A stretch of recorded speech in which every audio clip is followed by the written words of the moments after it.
CM Shivraj अलग अलग विभागों के मंत्रियों के साथ 1 to 1 चर्चा कर रहे हैं। मंत्रियों के साथ 1 to 1 चर्चा कर सीएम मंत्रियों के विभागों और उनके प्रभार वाले जिलों के बारे में चर्चा करेंगे।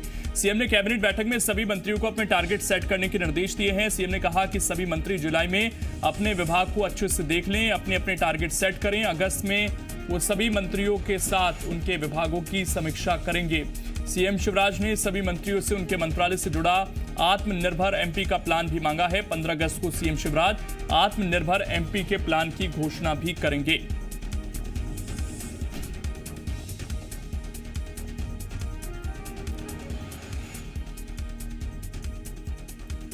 तो ये काफी अहम बैठक है और टारगेट सेट करने के लिए कह दिया गया है मुख्यमंत्री की तरफ से। और इस वक्त हमारे सहयोगी विवेक पटैया जुड़ गए हैं और उनके साथ मंत्री नरोत्तम मिश्रा इस वक्त मौजूद हैं। विवेक, बात कीजिए आप। मध्य प्रदेश के गृह मंत्री डॉक्टर नरोत्तम मिश्रा जी हमारे साथ हैं। सर, कैबिनेट में आज मुख्यमंत्री जी ने कहा है कि सभी मंत्री जो है वो अपना जुलाई में वर्कआउट कर लें और अगस्त में समीक्षा करेंगे, और क्या कुछ कहा है मुख्यमंत्री जी ने? नहीं, मुख्यमंत्री जी ने सभी, चूँकि ये विभागों की पहली बैठक थी, विभाग बंटने के बाद में कैबिनेट की पहली बैठक थी, इसलिए उन्होंने कहा कि उनकी सबकी अपने अपने विभाग पर पकड़ हो, कमांड हो और निगाह हो। और जो निगाह हो उसमें मासिक प्लान भी हो, तिमाही भी हो, वार्षिक। मासिक प्लान की समीक्षा मुख्यमंत्री जी खुद हर महीने किसी न किसी विभाग की करेंगे, जिसमें वो तय करेंगे कि अपन कितने कदम चले। दूसरा, आज ये भी तय किया है कि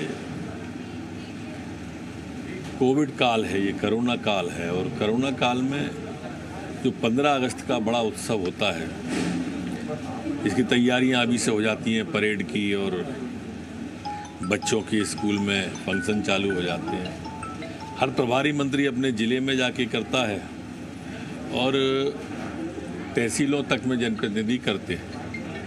अब ये पूरे प्रदेश का एक स्थान पर होगा, जिसमें माननीय मुख्यमंत्री जी यहाँ पर रहेंगे और मंत्रीगण भी यहीं रहेंगे। टैली होगा, सीधा टेलीकास्ट होगा वो सभी जिलों में। कोई भी बच्चों का फंक्शन, परेड का फंक्शन, इस तरह का कोई कार्यक्रम 15 अगस्त को मध्य प्रदेश में नहीं होंगे।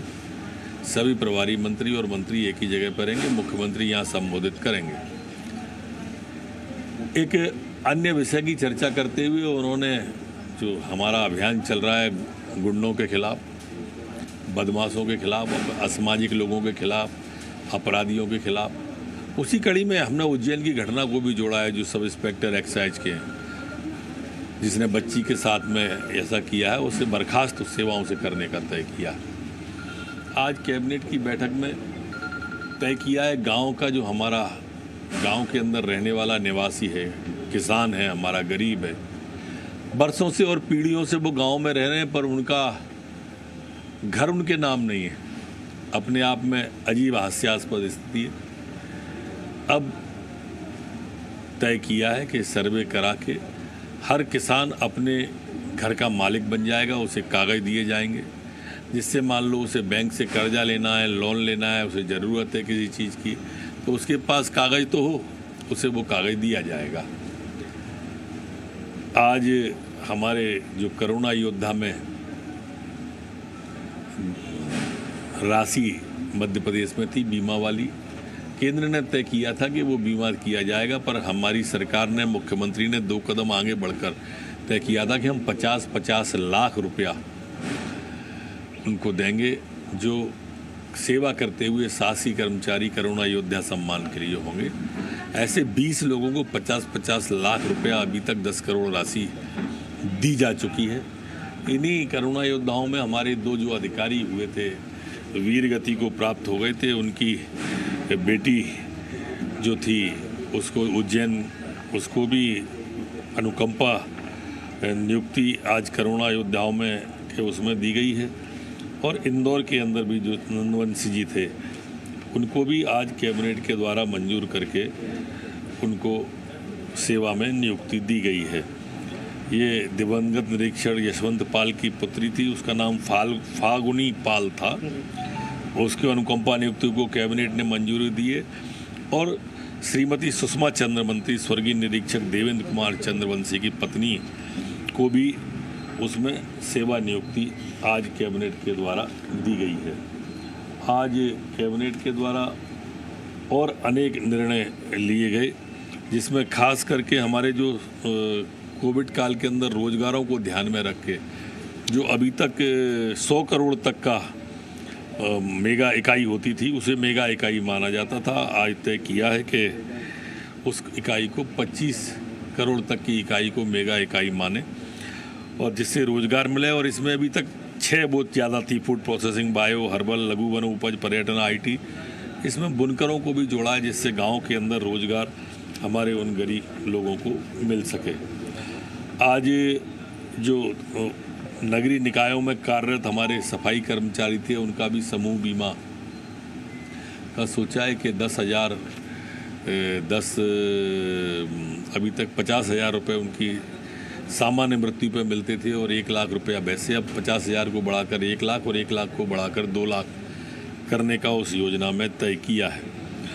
आज उद्योग संवर्धन नीति का भी संशोधन प्रस्ताव आया है, उद्यान की फसलों के बीमा का प्रस्ताव भी आया है।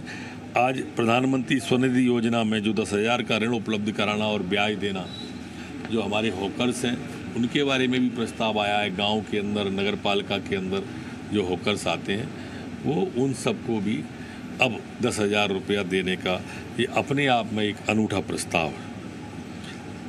श्रमिक, ऐसा आपने सोचा होगा कि हमारे जो श्रमिक लोग होते हैं वो जब प्रवासी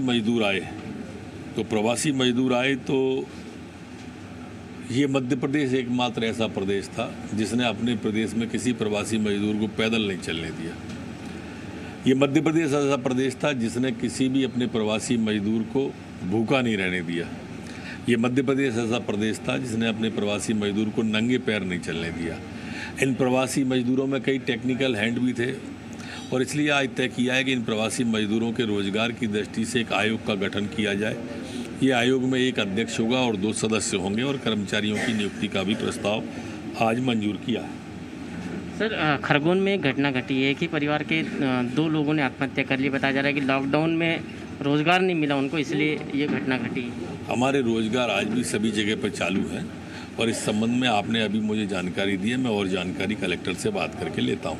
तो कैबिनेट की बैठक में कई महत्वपूर्ण फैसले हुए हैं और सबसे बड़ी बात है कि इस बार कोविड-19 के संक्रमण के कारण 15 अगस्त का जो पर्व है वो जो है एक सीमित संख्या में मनाया जाएगा और जिलों में मंत्री इस बार नहीं जाएंगे। मुख्यमंत्री और मंत्री सभी भोपाल में ही रहेंगे। कैमरा पर्सन नंदन विश्वास के साथ विवेक पटिया, जी मीडिया, भोपाल।